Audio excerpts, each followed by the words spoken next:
पर स्त्री पर पुरुष संग में भी कलयुग का निवास है।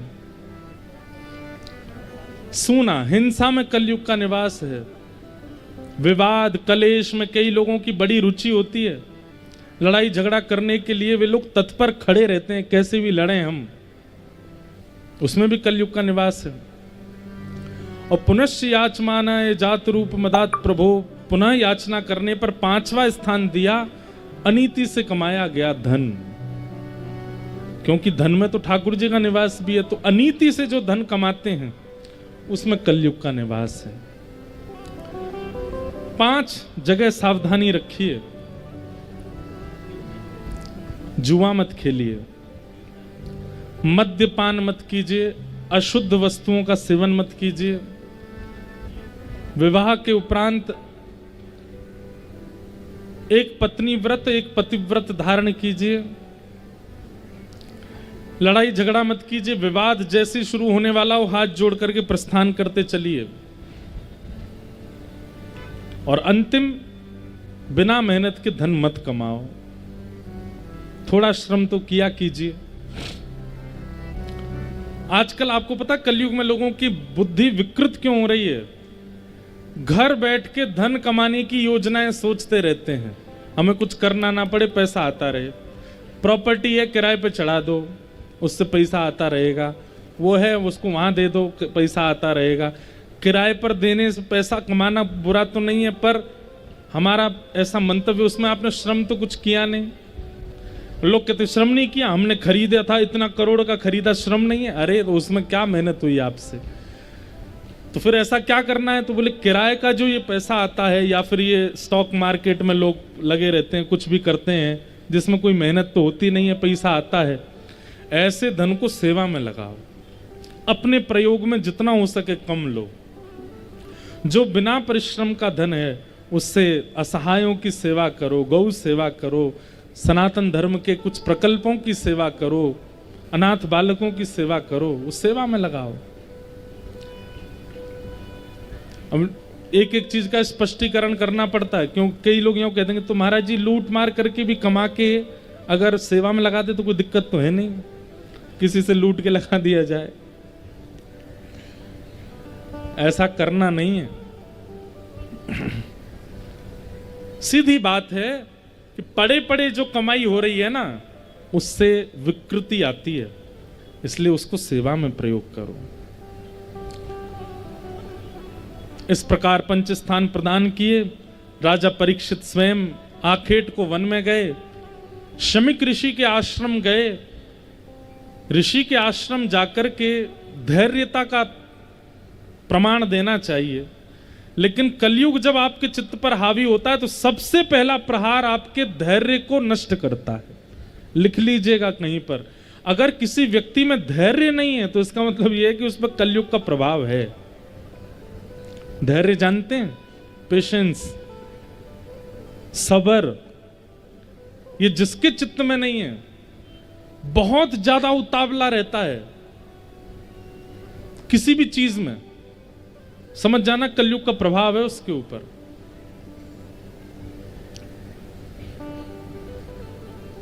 धत्ते धैर्यम तु यो धीमन, धैर्यता का अगर हमारे चित्त में धैर्य है तो इसका मतलब है कि हम श्रेष्ठ हैं, हम पर कलयुग का प्रभाव नहीं हो सकता। एक प्रकार से ये समझ लीजिए जैसे कोविड वायरस फैला था, जिनको वैक्सीन लगी थी उनको वायरस फैलने के चांसेस कम थे, ठीक वैसे ही धैर्य रूपी वैक्सीन जिसको लगी हुई है, कलयुग का प्रभाव उस पर कम पड़ेगा। इसलिए धैर्यता जीवन में लाओ। धैर्यता कहां से आएगी? संत सेवा से आएगी, दीनता से आएगी, सत्संग से आएगी। धैर्य। राजा परीक्षित पर जब कलयुग का प्रभाव हुआ, राजा परीक्षित स्वयं धैर्य खो बैठे और शमिक ऋषि के आश्रम जाकर के जल की याचना की, परंतु त्रातक समाधि में बैठे शमिक ऋषि ने कोई प्रत्युत्तर नहीं दिया, तो एक मृतक सर्प अपने बाण से उठा के उनके गले में डाल दिया। ये जान करके कि पाखंड कर रहे हैं, तुम्हारे द्वार पर एक छत्र सम्राट आया और तुम अभी भी ध्यान में बैठे हो।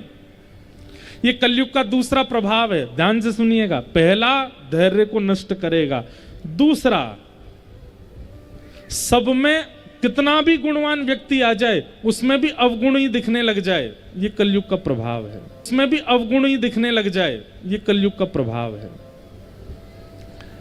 यहां पर शमीक ऋषि के आश्रम पर आकर के उनकी समाधि को समाधि ना जान करके पाखंड देख रहे हैं, ये कलयुग का प्रभाव है। गले में मरा हुआ सर्प डाल दिया। कुछ बालकों ने इस दृश्य को देख करके नदी में स्नान कर रहे शमीक ऋषि के पुत्र श्रृंगी को बता दिया। श्रृंगी को जब ये बात पता चली, उन्होंने तुरंत जल हाथ में लेकर के श्राप दे दिया, मेरे पिता का अपमान करने वाले राजा परीक्षित को मैं श्राप देता हूं, आज के ठीक 7वें दिन तक्षक सर्प डसेगा और इनकी मृत्यु हो जाएगी। लौट करके आए, पिता की समाधि जैसी टूटी, पुत्र को रोते हुए देखा, पूछा तुम क्यों रो रहे हो? आपके गले में मरा हुआ सर्प डाल दिया राजा परीक्षित ने। पिता ने उतार करके फेंक दिया। लेकिन श्रृंगी बोला, पिताजी आप चिंता ना करें, मैंने भी उसको 7 दिन में मरने का श्राप दिया है, उसको सबक सिखाया है। ये बात सुनकर के शमीक ऋषि को अच्छा नहीं लगा। अपने पुत्र को समझाने लगे कि भाई किसी की गलती पर उसको डांटना चाहिए, उसको समझाना चाहिए, उसको सुधारना चाहिए। मृत्यु दंड दे दिया, ये उचित नहीं है।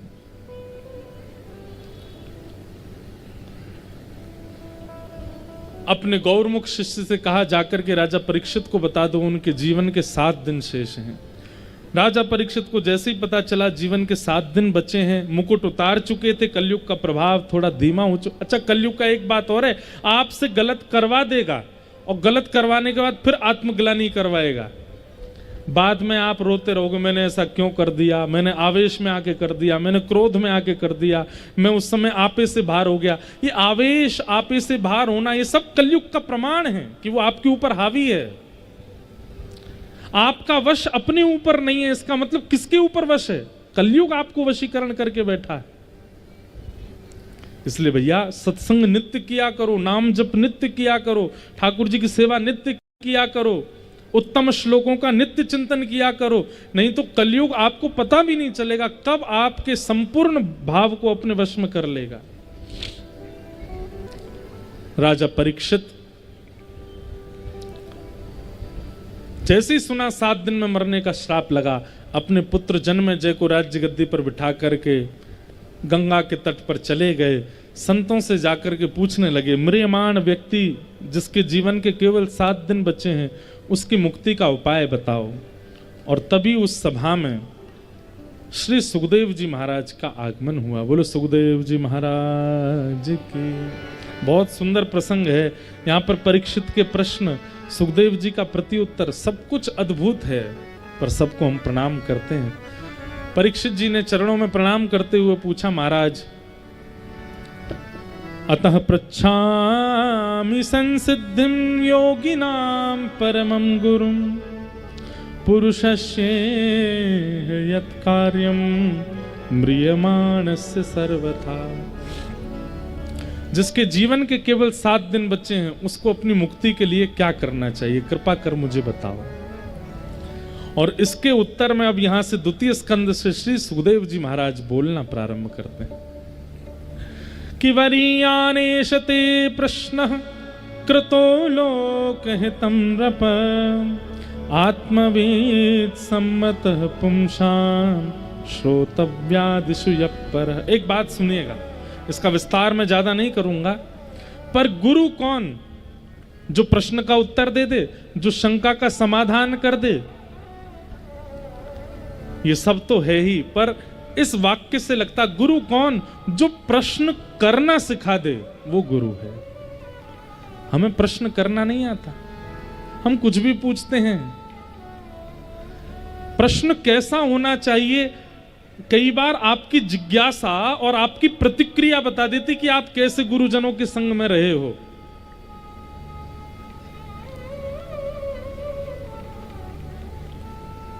गुरु सिखाते हैं,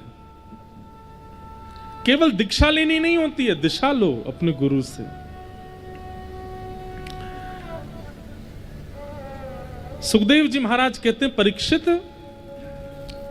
मुक्ति की याचना का प्रश्न यदि लोक हित के लिए तुम पूछ रहे हो तो अच्छा है, लेकिन अपने लिए पूछ रहे हो, पर्सनली अपने लिए अगर पूछा है तो तुम्हारा प्रश्न उचित नहीं है। परीक्षित बोले 7 दिन में मरने का श्राप मुझको लगा है तो मैं अपने लिए ही तो पूछूंगा, पर आप कह रहे हो कृतो लोक हितम नृपः, सबके हित के लिए तुमने ये प्रश्न अच्छा किया, पर अपने लिए तुम्हारे लिए अच्छा नहीं है। क्यों? मेरे लिए क्यों ये अच्छा नहीं, उचित नहीं है? तब राजा परीक्षित को शुक्राचार्य जी समझाते हैं, बोले परीक्षित तुम वो बालक हो जिसने जन्म बाद में लिया, मातृ गर्भ में ठाकुर जी का दर्शन पहले किया। भगवान तुम्हारी मां के गर्भ में आए थे तुम्हारी रक्षा करने के लिए। इसका मतलब क्या है? ठाकुर जी को तुमसे कोई उम्मीद है, इसीलिए तो तुम्हारी रक्षा की। लेकिन तुम क्या मांग रहे हो? मुक्ति। वही मुक्ति जो रावण को भी मिल चुकी है, वही मुक्ति जो कंस को भी मिली है, पूतना को भी मिली है, अघासुर, बकासुर, धेनुकासुर, राक्षसों को भी मुक्ति मिली है। वही मुक्ति एक वो बालक मांग रहा है जिसकी मातृ गर्भ में भगवान ने जाके रक्षा की। अरे भाई, आप दुल्हा हो, हमारी बात सुनना। आप दुल्हा हो तो आपकी शादी में आपके लिए स्पेशल डाइनिंग टेबल लगेगी, उस पर बढ़िया आपको परोस के खिलाया जाएगा। दुल्हा को यूं थोड़ी कह दिया ले भाई टेबल लो, हाथ में प्लेट लो, बफे लगा, अपने आप सब्जी ले लेके खाते रहो। कभी दुल्हा अपने आप अपनी शादी में सब्जी ले, गुलाब जामुन ले, रबड़ी ले, ए भैया नान बना के दो जल्दी। दुल्हा कोई खुद खाता है क्या? नहीं, वो तो दुल्हा है, एक स्थान पर बैठता है, वहां परोसने वाले आते हैं, चारों तरफ उसके ससुराल पक्ष के लोग बैठ जाते हैं, कोई रसगुल्ला खिलाता है, कोई गुलाब जामुन खिलाता है, जीजा जी बोलो आ, फिर उसको खिलाते हैं। जीजा की तो मेहमान नवाजी शुरू हो जाती है ना। क्यों? क्योंकि तुम श्रेष्ठ हो, इसलिए सब तुमको आदर देते हैं, तुमको खिलाते हैं। कितना सुंदर। देखो, हम आज के बच्चों को समझ आए ऐसे उदाहरण देते हैं, कोई अन्यथा मत लेना। शुक्राचार्य जी महाराज परीक्षित को समझा रहे हैं, तुम परीक्षित हो, पांडवों के वंशधर, तुम परीक्षित हो जिसकी गर्भ में भगवान रक्षा करते हैं, और तुम वही मुक्ति मांग रहे हो जो रावण को भी मिल गई है, जो कंस को भी मिली है, जो पूतना, इन राक्षस जिन्होंने भगवान से बैर किया, इनको जो मुक्ति मिली वही मुक्ति तुम भी मांग रहे हो। तुम में और उनमें अंतर क्या? उन्होंने बैर करके मुक्ति प्राप्त की और तुम कथा सुन के मुक्ति प्राप्त कर लोगे। तो परीक्षित ने कहा, तो फिर मुझे क्या मांगना चाहिए? मैं अपने 7 दिनों को कैसे सार्थक करूं? तब शुक्राचार्य जी समझाते हैं, परीक्षित, मुक्ति का मतलब होता है मृत्यु के बाद भगवान का दर्शन। संसार से मुक्त हो जाना ही मुक्ति है। उसके बाद जब भगवत दर्शन होता है उसको कहते हैं मुक्ति। लेकिन तुम मुक्ति मत मांगो, तुम भक्ति मांगो। भक्ति का मतलब क्या? बोले जीते जी भगवान का दर्शन, जीवित अवस्था में ठाकुर जी का दर्शन। तुम भक्ति की याचना करो। श्रीमद् भागवत मुक्ति प्रदान करती है, मुक्ति दानी न गर्जती, गर्जना करती है मुक्ति देने की। लेकिन एक बात हमारी सुनेंगे,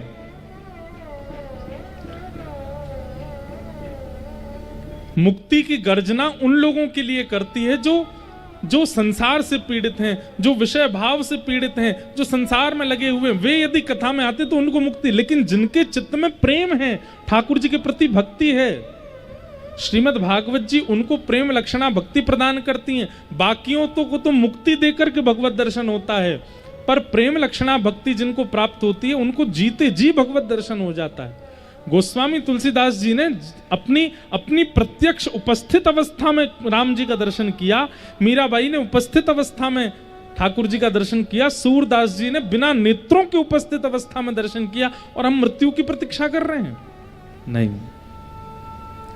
परीक्षित, तुम मुक्ति मत मांगो, तुम तो भक्ति मांगो, ताकि 7वें दिन तक्षक सर्प डसे और उससे पहले, मृत्यु से पहले तुमको भगवत साक्षात्कार हो जाए, ऐसा मांगो। लंबे भाव में समझाया, पूरा द्वितीय स्कंद इसी भाव में ही लगा दिया समझाने में कि तुम मुक्ति नहीं भक्ति मांगो। तब परीक्षित जी ने चरणों में प्रणाम करके कहा, समीचीनम वचो भगवन, आपने मेरी अब भावनाओं को सुदृढ़ कर दिया। अब मैं आपसे प्रार्थना करता हूँ कि मुझे ठाकुर जी की भक्ति मार्ग का दर्शन कराओ, मुझे भक्ति कैसे प्राप्त होगी। तब सुखदेव जी महाराज ने मंगलाचरण किया और मंगलाचरण करते हुए कथा सुनाना प्रारंभ किया। अब हम कई प्रसंगों को स्पर्श मात्र करेंगे और उनके सूक्ष्म सूक्ष्म भाव कहते हुए नंदोत्सव तक ले जानी है कथा, सब कहेंगे। आप लोग सावधानी से एक एक भाव सुनिएगा। श्रीमद् भागवत की रचना एवं चतुश्लोकी भागवत का ठाकुर जी के द्वारा गायन करके ब्रह्मा जी को प्रदान करना, ये सब विषय सुनाए गए। उद्धव विदुर जी की भेंट होती है वृंदावन में और वहां विदुर जी महाराज उद्धव जी से कहते हैं कि मुझे भगवत दर्शन करना है। उद्धव जी कहते हैं ठाकुर जी तो लीला प्रस्थान कर गए, पर अंतिम समय में ठाकुर जी ने जो भागवत धर्म सुनाया, उस भागवत धर्म को आपको सुनाने की आज्ञा ठाकुर जी मैत्रेय मुनि को दे गए, आप वहां जाओ। विदुर जी महाराज मैत्रेय मुनि के आश्रम हरिद्वार आते हैं और श्री मैत्रेय मुनि विदुर जी को भागवत धर्म सुनाते हैं।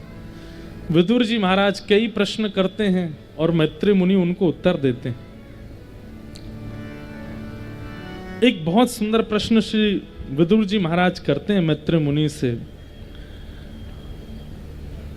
सुखाय कर्माणि करोति लोको न ते सुखं वान्यदुपारमं वा विन्देत भूयस्तद एव दुःखं यदत्र युक्तं भगवान वदेन्न। मैत्रेय मुनि से श्री विदुर जी महाराज कहते हैं, बहुत ध्यान से सुनिए सब लोग, इधर देखो, एक एक शब्द सुनो। विदुर जी महाराज कहते हैं कि भगवान, संसार में हर व्यक्ति कर्म कर रहा है सुख की प्राप्ति के लिए, लेकिन इतना परिश्रम, इतनी मेहनत, इतना कर्म करने के बाद भी नते सुखम मान्यदुपारमं वा, उसके जीवन में सुख नहीं है। आप लोग बताओ, इतना परिश्रम यहां सब लोग करते होंगे, जो भी बैठे हैं सब श्रम परिश्रम करते ही हैं, सुख है ना?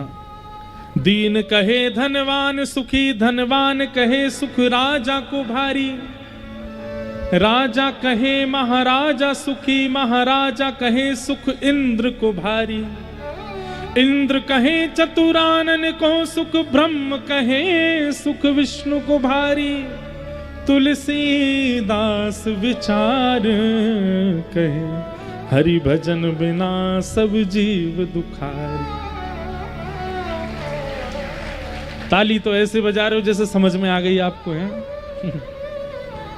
पैदल चलने वाले को लगता है साइकिल वाला बहुत सुखी है? बताओ, हमको चलना पड़ता है, ये पैडल मारती पहुंच जाता है। साइकिल वाले को लगता है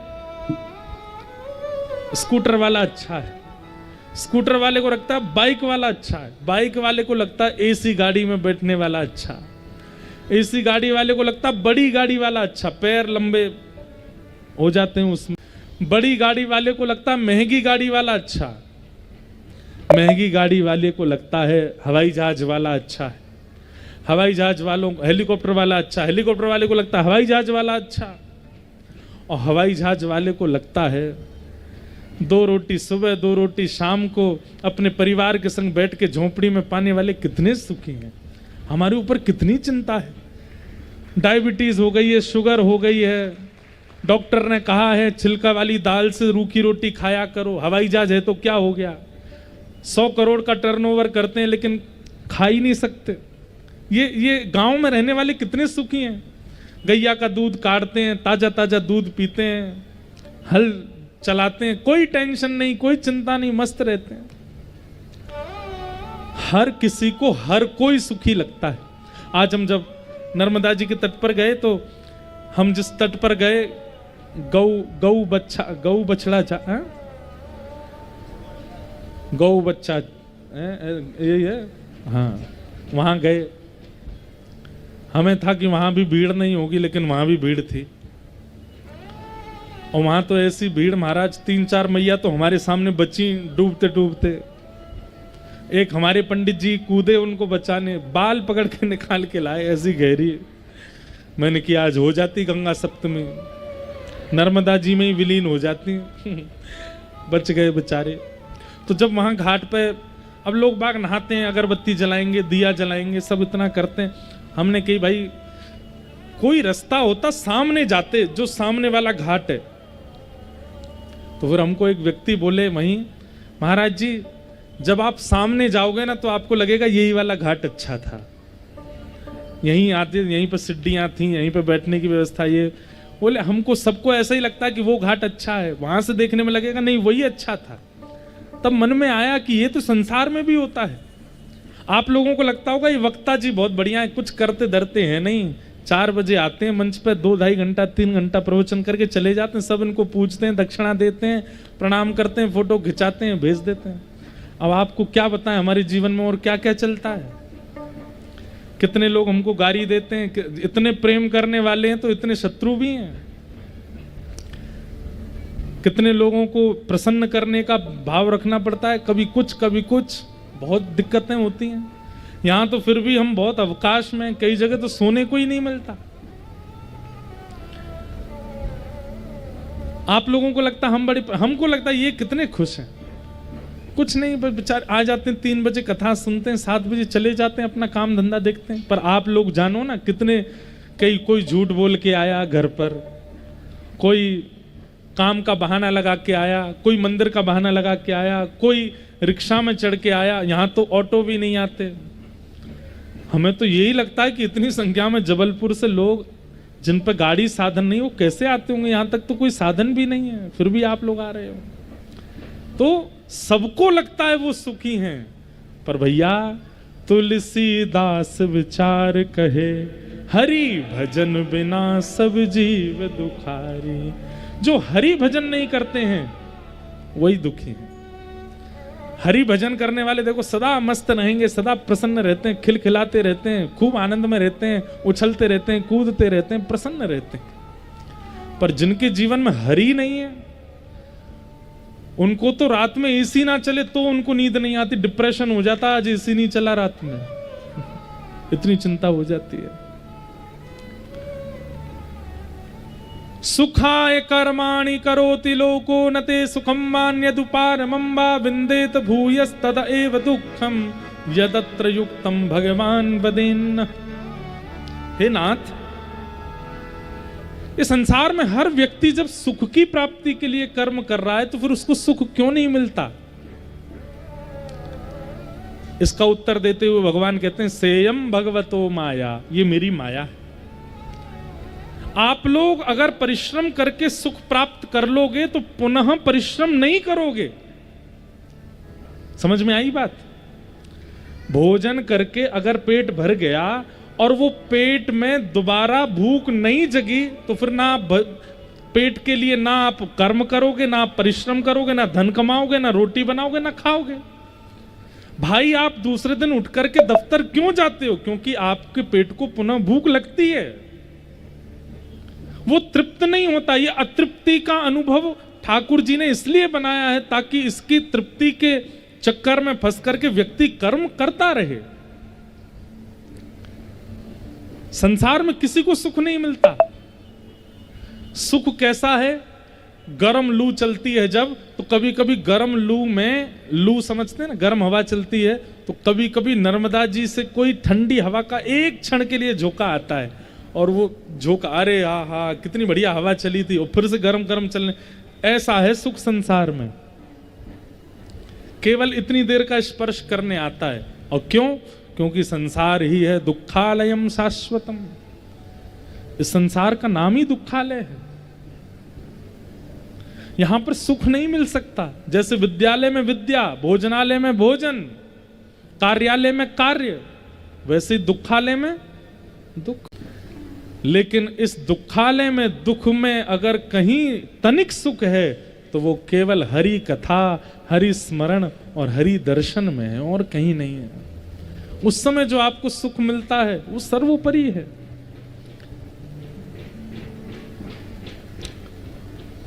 मैत्रेय मुनि ने अनेक प्रश्न किए। श्री विदुर जी महाराज सब प्रश्नों का उत्तर देते जा रहे हैं। तभी मैत्रेय मुनि ने सृष्टि के प्रसंग में पूछा और सृष्टि का वर्णन करते हुए किस प्रकार ब्रह्मा जी ने सृष्टि का निर्माण किया, उद्भिद स्वेदज जरायुज अंडज आदि सबका वर्णन किया। तभी ब्रह्मा जी के अंग से स्वयंभू मनु शत्रुपा उनका प्रादुर्भाव हुआ। पृथ्वी रसातल में लेकर के हिरण्याक्ष चले गए। उनके वध के लिए ब्रह्मा जी की नासिका से भगवान बराह प्रकट हुए। बराह भगवान ने जाकर के पृथ्वी को पुनः स्थापित किया और हिरण्याक्ष का वध कर दिया तथा कथाएं सुनाई गईं। तत्पश्चात स्वयंभू मनु शत्रुपा की 3 पुत्री और 2 पुत्र पृथ्वी पर प्रकट हुए। आकुति, देवहूति और प्रसूति ये 3 बेटी हैं और प्रियव्रत, उत्तानपाद ये 2 पुत्र हैं। अब यहां देवहूति माता का प्रसंग आता। हम केवल ऐसे सूक्ष्म में कहते जाएंगे, सब लोग सुनना। देवहूति माता का विवाह कर्दम प्रजापति के साथ में हुआ है। कर्दम प्रजापति ने 1000 वर्ष तक भगवान की तपस्या की और तपस्या के फल में ठाकुर जी से क्या मांगा? तथा सचाहम परिवोडु काम समान शीलाम ग्रहमेद धेनुम। हे नाथ, मुझ पर एक कृपा कर दो, गौ के समान सीधी भोरी, और मैं आपसे जितना प्रेम करता हूं मुझसे भी अधिक आपसे प्रेम करने वाली एक कन्या से मेरा ब्याह हो जाए, ऐसी कृपा कर दो। ठाकुर जी से पहली बार ये किसी ने मांगा कि हे नाथ, मुझसे अधिक आपसे प्रेम करने वाली पत्नी मिले। ठाकुर जी इतने प्रसन्न हो गए। ठाकुर जी ने कर्दम ऋषि को कहा, स्वयंभू मनु की पुत्री देवहूति के साथ आपका ब्याह होगा, और एक वरदान तो आपने मांगा, एक हम अपनी तरफ से दे रहे हैं। क्या? जब भक्त पत्नी और भक्त पति दोनों संग रहेंगे तो इन दोनों के घर पर पुत्र रूप में मैं ही आऊंगा, मेरा ही जन्म होगा। आप भी भक्त हैं और होने वाली पत्नी भी भक्त होगी, तो फिर मुझे तो आना पड़ेगा ना। आहा, कर्दम ऋषि इतने प्रसन्न हो गए कि हे नाथ, मैंने तो एक मांगा लेकिन अधिक आपने दिया। इसलिए भैया देखो, कुछ मांगना नहीं चाहिए, एक बात तो ये, लेकिन अगर मांगना है तो कैसे मांगना है सुनो। हे नाथ, बहुत साल हो गए हमारा ब्याह नहीं हो रहा, ऐसे पति हमारे जीवन में आ जाएं जो हमसे अधिक आपसे प्रेम करते हों। अगर इस कामना से पति की याचना की जाएगी तो ठाकुर जी से वो मांगना भी अच्छा है। जबलपुर में हमारा एक घर बन जाए, अब हमारा घर बन जाए करके मांगोगे तो गड़बड़ी है। ठाकुर जी से क्या कहो, हे नाथ, आप विराजो थाट से ऐसी सुंदर सी एक हवेली बन जाए, भली छोटी बने, जबलपुर में आप कृपा कर दो। ठाकुर, लेकिन इसका मतलब ये नहीं है कि जैसे ही बन गया घर ठाकुर जी बैठा दिए अलमारी में, तो ठाकुर जी राजा बन के ही बैठे फिर उस घर में। देखो घर कैसा होना चाहिए, घर जाकर के ऐसा ना लगे कि इन घर वालों के यहां ठाकुर जी रहते हैं, बल्कि ऐसा लगे ठाकुर जी के यहां ये घर के लोग रहते हैं। ऐसा घर होना चाहिए। वाह, लाली देखो कितना सुंदर सितार वादन कर रहे हैं। हमको हमारा प्रिय साज है सितार, और मैं इसलिए कथा में नहीं रखता हूं, मैं इसलिए कथा में नहीं रखता क्योंकि सितार की ध्वनि आती है तो मुझसे कथा होती नहीं है। लेकिन आप बजाओ, हाँ, बढ़िया प्रेम से। देखो आपके जबलपुर में एक से एक योग्य लोग हैं। जबलपुर से ही हैं आप? वाह, बहुत बढ़िया,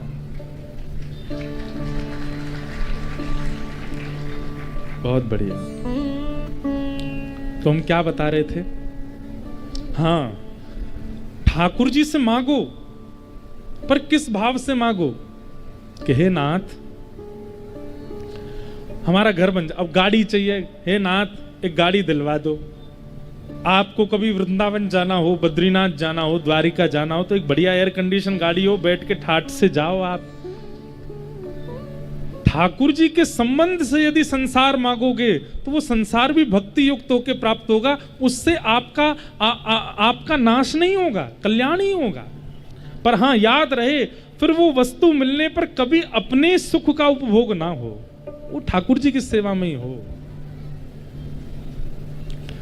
पति की याचना इस भाव से करें कि हे नाथ, अकेले कथा सुनने जाती हैं हम, ऐसा पति जीवन में आवे जो हमें संग लेकर के कथा में जाए, संग वृंदावन जाए, संग लेके बद्रीनाथ जाए, संग द्वारिका जाए, आपके और समीप ले जाने वाला एक पति हमको प्राप्त हो। इस कामना से सोमवार के व्रत करो, इस कामना से हनुमान जी से प्रार्थना करो। अब ये मांगा तो संसार, लेकिन भक्ति युक्त होकर मांगा, इसलिए इसमें दोष नहीं है। तो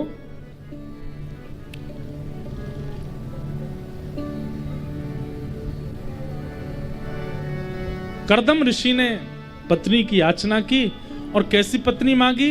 बोले मुझसे ज्यादा आपसे प्रेम करने वाली एक पत्नी मिले तो भगवान ने प्रसन्न होकर के कहा कि तुम्हारे घर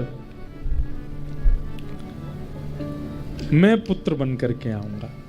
और कर्दम ऋषि देवहूति के यहाँ 9 पुत्रियों ने जन्म लिया, और 10वें संतान पुत्र के रूप में साक्षात भगवान कपिल का प्रादुर्भाव हुआ। बोलो कपिल भगवान की जय।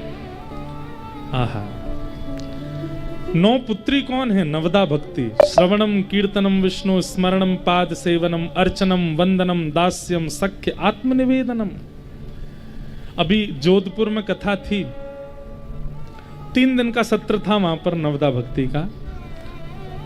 तो 3 दिन दास ने श्रवण कीर्तन और स्मरण भक्ति पर कहा, फिर 3 दिन पूज्य मलुकपीठ वाले महाराज जी ने अर्चन वंदन और दास्य भक्ति पर कहा, फिर 3 दिन पूज्य गोवत्स राधा कृष्ण महाराज जी ने 3 अनेक भक्तियों पर कहा। तो वहां प्रसंग क्या था? तीनों भक्तियों के आचार्य, तीनों भक्तियों को करने में परहेज, और इन तीनों भक्तियों से कौन कौन से ठाकुर जी भारत में प्रसन्न होते हैं, ऐसा बहुत अच्छा प्रसंग था। तो नवदा भक्ति, और नवदा भक्ति के बाद 10वें संतान के रूप में भगवान आए।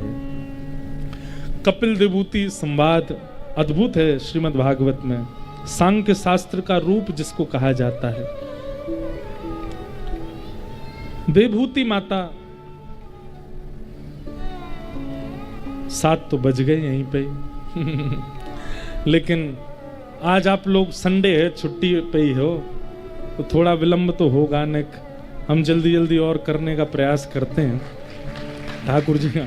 अरे यहाँ तो 7 दिन की बात है, नासिक में 1 महीना कथा हुई तो हम प्रहलाद चरित्र तक ही पहुँच पाए, वहाँ कृष्ण जन्म भी नहीं हुआ। अब अगले साल 1 महीने की कथा है, प्रहलाद चरित्र से शुरू होगी, क्योंकि अभी तो कितने भक्तों के चरित्र सुनाते हैं। एक एक विषय का फिर जब विस्तारीकरण होता है, उसमें फिर कोई उदाहरण दिया जाता है, विस्तार तो हो जाता है। लेकिन आप लोग विराजे रहना, जाना नहीं। हाँ, इतनी दूर आए हो तो फिर नंदोत्सव मना के ही जाना। अब भले ही 12 बजे बने रात को एक आध जगह ऐसी भी योजना बनी है कि 12 बजे ही नंदोत्सव हुआ रात को। और देखो गंगा सप्तमी है, नंदोत्सव तो अष्टमी को ही होगा तो अष्टमी वैसे तो लग गई होगी अभी, लेकिन हम लोग तो अंग्रेजी कैलेंडर वाले हैं ना, रात 12 बजे के बाद ही कमर कस के, घबराओ नहीं, हम अभी करते हैं जल्दी। अभी हनुमान जी है ना पवई धाम सरकार, हनुमान जी से कहते हैं कि आओ भैया, जैसे लंका पहुंचे थे कूद के, ऐसे हम भी चलते हैं सब क्रमों को स्पर्श करके। देवहूति कपिल संवाद अद्भुत है। देवहूति माता ने अनेक प्रश्न किए। निर्विणा नितराम भूमन असद इंद्रिय तर्षणात् येन संभाव्यमानेन प्रपन्ना। मैंने कहा ना, नर्मदा ज्ञान प्रदायिनी है। मैं चाहता तो हूं कि मैं विषय छोड़ के आगे निकलूं, पर पता नहीं कौन बुलवाता है। नर्मदा जी बुलवाती हैं, वो ही रोक लेती हैं एक स्थान पर। नहीं तो ऐसी कोई योजना नहीं, और ना ऐसा यहाँ का कुछ वातावरण है कि विस्तार किया जाए, पर फिर भी हो जाता है। देवहूति माता ने प्रश्न किए, और प्रश्न पूछते हुए, अब प्रश्न तो अनेक हैं, लेकिन एक प्रश्न का उत्तर हम सुन लेते हैं। देवहूति माता ने कहा कि इस मन को सुधारने का तरीका क्या है? ये मन बहुत चंचल है, ये मन बड़ा चंचल है, कैसे तेरा भजन करूं, जितना इसे समझाऊं उतना ही मचल जाए। ये मन बड़ा चंचल है, बहुत चंचल है। इसकी चंचलता कैसे ठीक हो सकती है? कृपा करके मुझे बताओ। तब कपिल भगवान कहते हैं कि मैया मन को साधने का एक ही तरीका है। क्या? मन का संग सुधारो। जब तक आपकी संगति नहीं सुधरेगी, एक बात कहें, संग का मतलब ये नहीं होता कि आप कैसे व्यक्ति से मिलते हो, कैसे व्यक्ति के साथ रहते हो। कई बार आपकी वेशभूषा भी संग होती है। ये सफेद बगलबंदी पहनना, धोती पहनना, शिखा रखना, तिलक लगाना, गले में कंठी पहनना, ये भी संग है। इसका भी असर आपके जीवन पर पड़ता है। सादा रोटी पाना, दाल के साथ पाना, ज्यादा चटपटा ना खाना, यह भोजन का संग है। इससे भी आपके मन पर असर पड़ता है। क्षमा कीजिएगा, आप व्यक्ति अच्छे आपके मित्र हैं, आप वातावरण में अच्छे में रहते हो, लेकिन पहनाव उड़ाव भी अगर आपका थोड़ा विचित्र है ना, तो उसका प्रभाव भी आपके मन पर होगा। आजकल के युवा भाई लोग आते मिलने, यहां से सपाट करवा लेंगे, इधर से सपाट, बीच में ऐसी खड़ी कर लेते हैं खेती, और उसमें पीले नीले गुलाबी रंग लगा लेते हैं। अब सुनो, उसके मुख से हरे कृष्ण कितना विचित्र लगता है। वो जब कहता हरे कृष्ण हरे, तिलक भी लगा लेता है तो ऐसा लगता है तिलक का अपमान कर रहा है। सादा भेष हो बाला,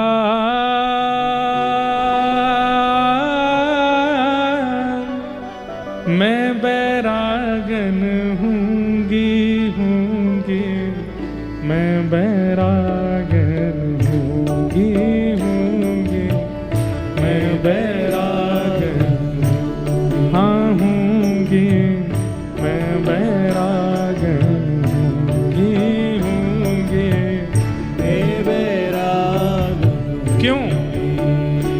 हो जिन भेषा मेरो सावरो रीझ है, जिन भेषा मेरो सावरो रीझ है, जिन भेषा मेरो साहिब रीझ है, जिन भेषा मेरो साहिब रीझ है, मैं सोही भेष धरूंगी, हो मैं तो सोही भेष धरूंगी, अरे हाँ मैं तो सोही वेश धरूंगी, हो मैं तो सोही वेश धरूंगी, अरे हाँ मैं बैरागन हूंगी,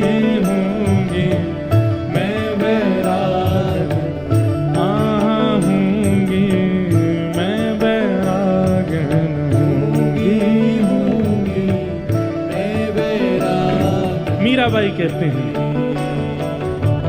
प्राण हमारा वहाँ बसत है, प्राण हमारा वहाँ बसत है, ओ प्राण हमारा वहाँ बसत है, प्राण हमारा वहाँ बसत है, ओ यहाँ तो खाली को, यहाँ तो खाली को,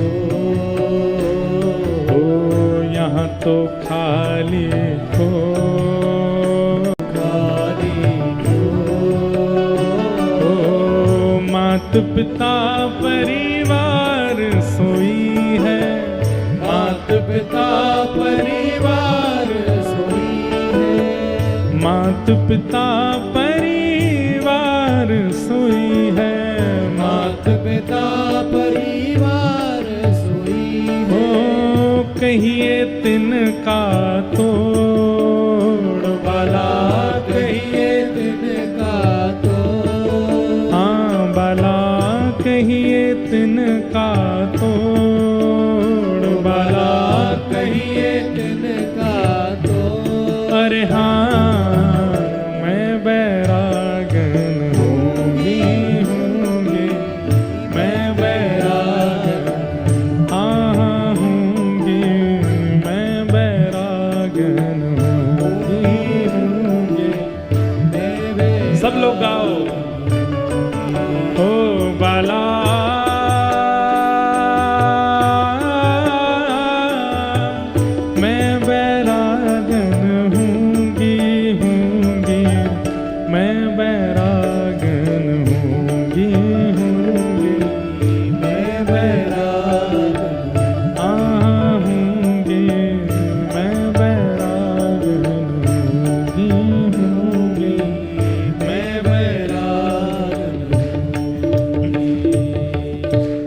जिन भेषा मारो साहिब रीझे, मैं सो ही भेष धरूंगी बाला, मैं बैरागण होंगी। एक बात कहें आपको, लिख लीजिएगा, आप जिसके लिए तैयार होते हैं ना, जिसका चिंतन करके तैयार होते हैं, कहीं ना कहीं उसके गुण आपके अंदर आने लग जाते हैं।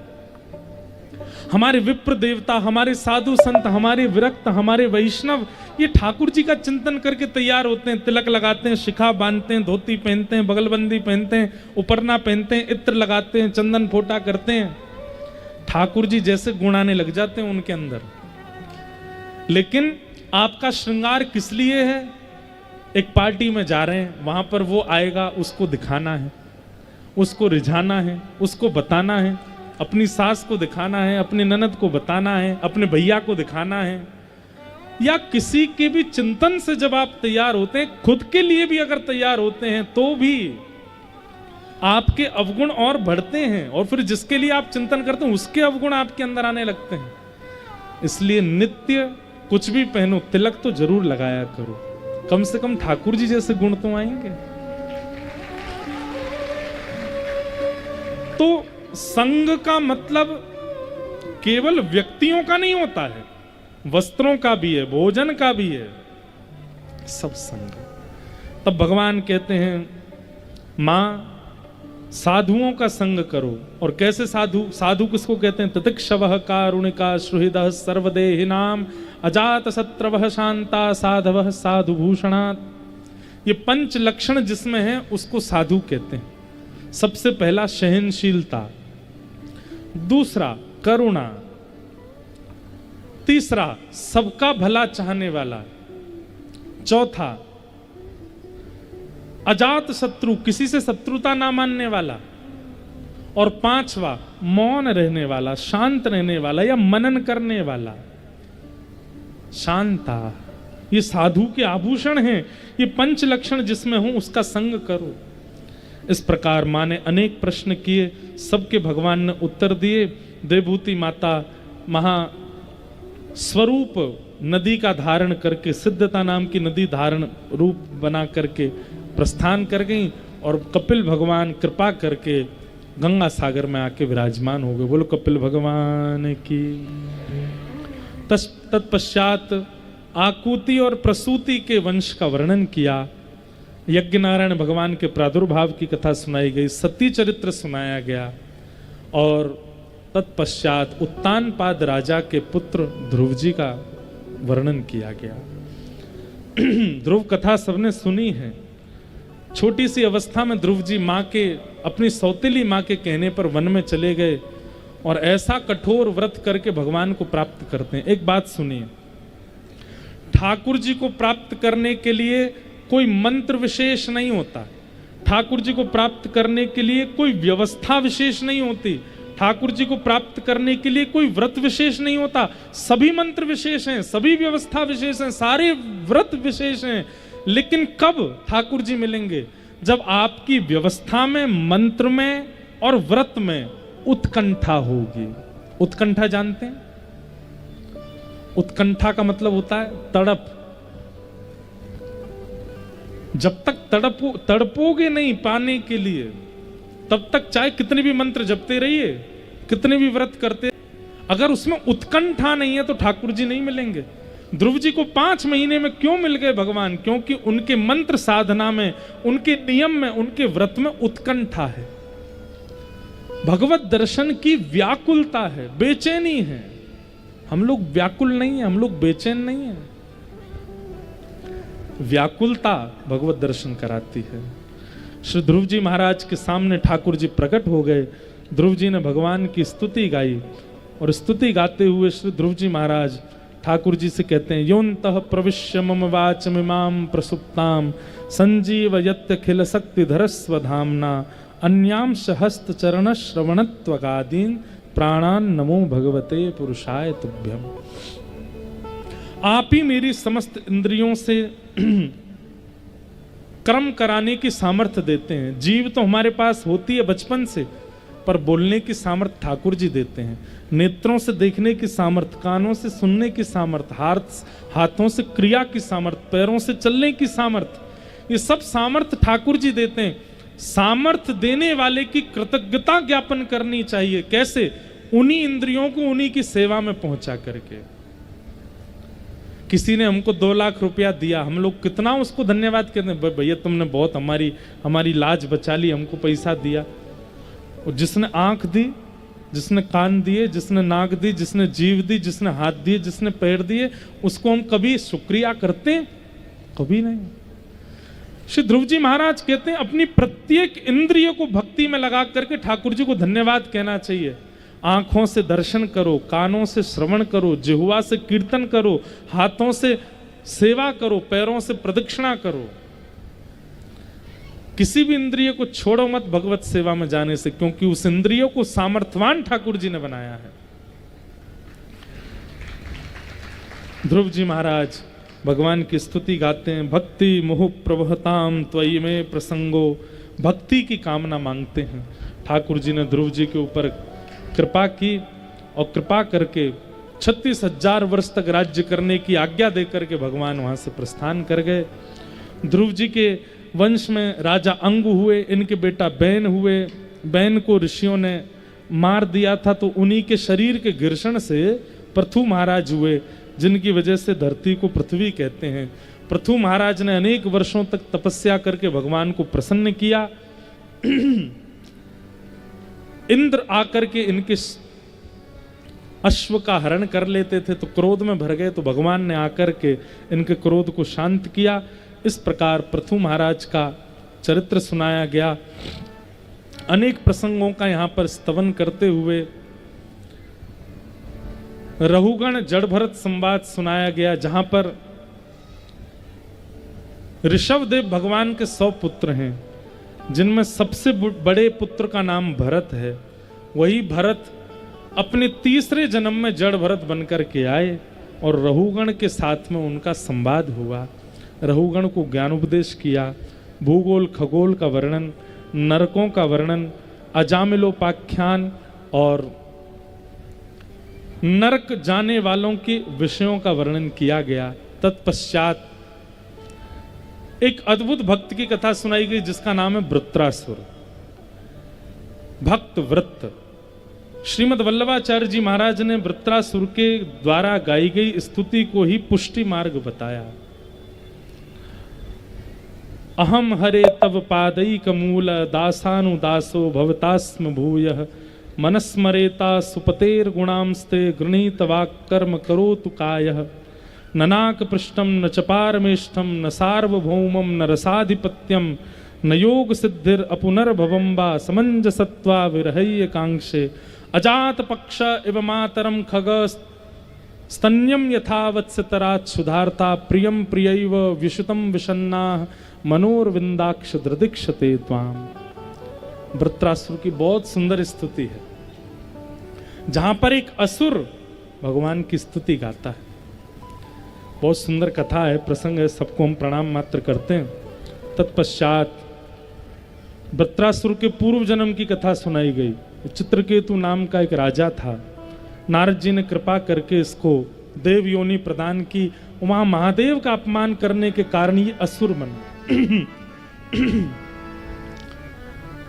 तत्पश्चात भगवान के परम भक्त श्री प्रहलाद जी का चरित्र आया। सतयुग, त्रेता, द्वापर, कलयुग। सतयुग में राक्षस का नाम है हिरण्यकश्यप। त्रेता में राक्षस का नाम रावण।